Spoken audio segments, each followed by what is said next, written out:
आज आपण standard 7च्या इंडायसिस चॅप्टरचा practice set 29 solve करणार आहोत. तर इथे फर्स्ट क्वेश्चन सॉल्व करण्यापूर्वी तुम्ही हे लक्षात ठेवा, a⁻m हे ब्रॅकेटमध्ये आहे आणि ब्रॅकेटची पॉवर जर का n असेल तर याला आपण a⁻mn असे लिहू शकतो. म्हणजेच हे a⁻m हे ब्रॅकेटमध्ये आहे, म्हणजे a⁻m सॉल्व केल्यावर आपल्याला जे आन्सर मिळेल त्या आन्सरची पॉवर जर का n असेल तर आपण याला असे लिहू शकतो a⁻m × n. आता आपण हे सॉल्व करूया. तर हे काय आहे, फर्स्ट आहे 15/12⁻³ आणि ब्रॅकेट ⁻⁴.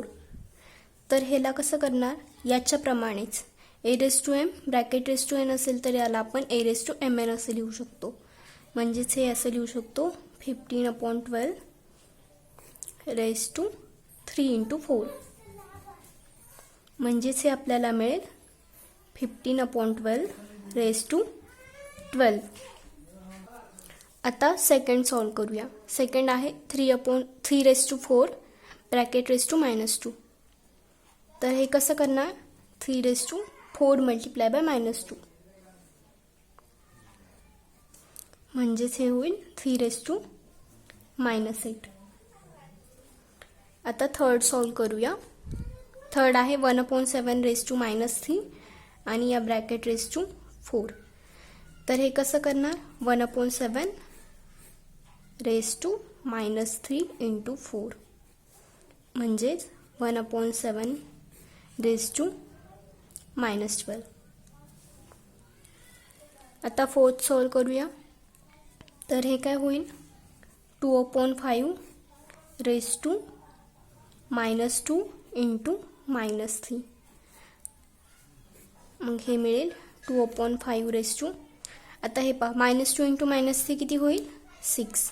म्हणजेच याचा आन्सर असेल 2/5 आता फिफ्थ सॉल्व करूया. 6/5 ब्रॅकेट ⁻⁴.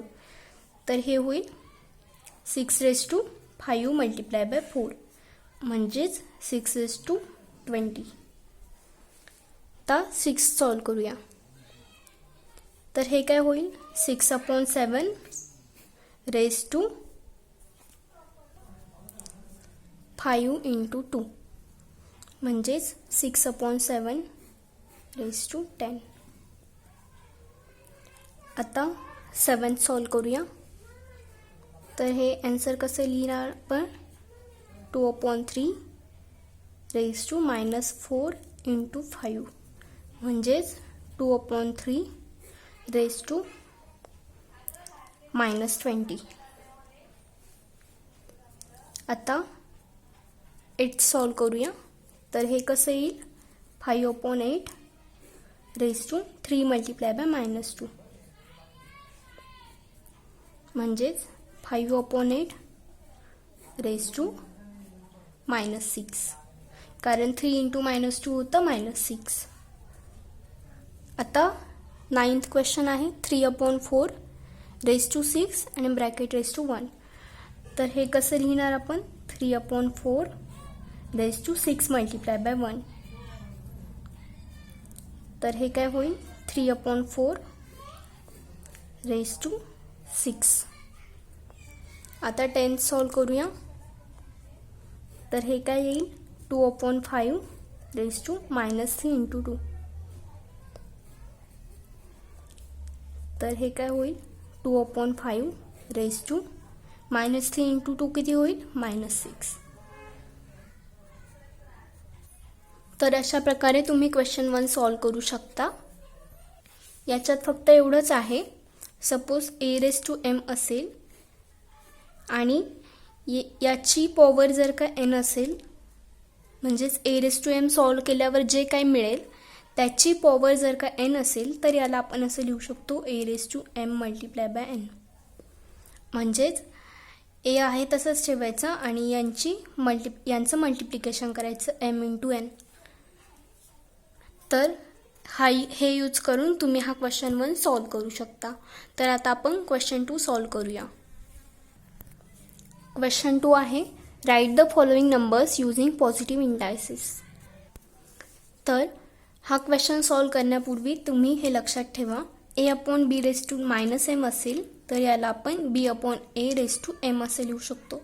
म्हणजे हे पहा, इथे मायनस एम आहे आणि त्याला तुम्हाला प्लस एम करायचं असेल तर तुम्ही न्यूमरेटरचा डिनोमिनेटर करायचा आणि डिनोमिनेटरचा न्यूमरेटर. हे पहा, इथे A upon B raise to minus M आहे तर आपण इथे प्लस एम लिहिला तर हे पहा, ए डिनोमिनेटरला जाईल आणि बी न्यूमरेटरला येईल. फक्त इथे एवढंच करायचं, A upon B raise to minus M असेल तर B upon A raise to M असे लिहू शकतो. तर आता आपण हे सॉल्व करूया. तर हे पहा, इथे तुम्हाला पॉझिटिव्ह इंडायसेस यूज करून लिहायचं आहे.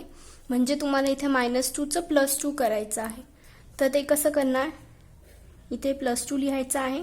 मग इथे तुम्ही जो नंबर न्यूमरेटरला आहे तो इथे डिनोमिनेटरला लिहायचा आणि जो डिनोमिनेटरला आहे तो न्यूमरेटरला लिहायचा. मग इथे 2 न्यूमरेटरला आहे तर तो इथे डिनोमिनेटरला येणार आणि इथे 7 डिनोमिनेटरला आहे तर तो न्यूमरेटरला येणार. म्हणजेच आपण 2/7 रेस टू -2ला इथे 7 असेल. 2/7 रेस टू -2ला 7/2 रेस टू 2 असे लिहू शकतो. फक्त एवढंच करायचं, न्यूमरेटरचा डिनोमिनेटर करायचा आणि डिनोमिनेटरचा न्यूमरेटर करायचं आणि हा निगेटिव्ह पॉवर आहे ती पॉझिटिव्ह करायची. आता हे कसं सॉल्व करणार, हे काय 11/3चं आपण 3/11 करायचं आणि -5चा +5 असंच. तर थर्ड कसं सॉल्व करणार, याला आपण लिहू शकतो, याचं 6/1 करायचं आणि -3चं 3 आणि याला आपण कसं लिहू शकतो, जर का डिनोमिनेटर 1 असेल तर आपण याला डायरेक्ट असं पण लिहू शकतो 6/3.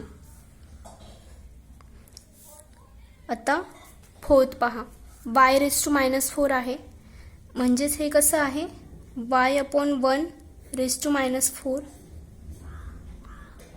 कारण जर डिनोमिनेटर दिला नसेल तर त्याचा डिनोमिनेटर असतो 1. तर इथे y रेस टू -4ला आपण y/1 रेस टू -4 लिहू शकतो. तर मग आपण याला कसं लिहिणार, 1/y रेस टू 4. -4चा आपण +4 केला आहे तर इथे 1/y करायचं आणि याला आपण कसं लिहू शकतो, 1/4 अपॉन y रेस टू 4. म्हणजेच 1/y रेस टू 4, कारण 1/4 असेल 1.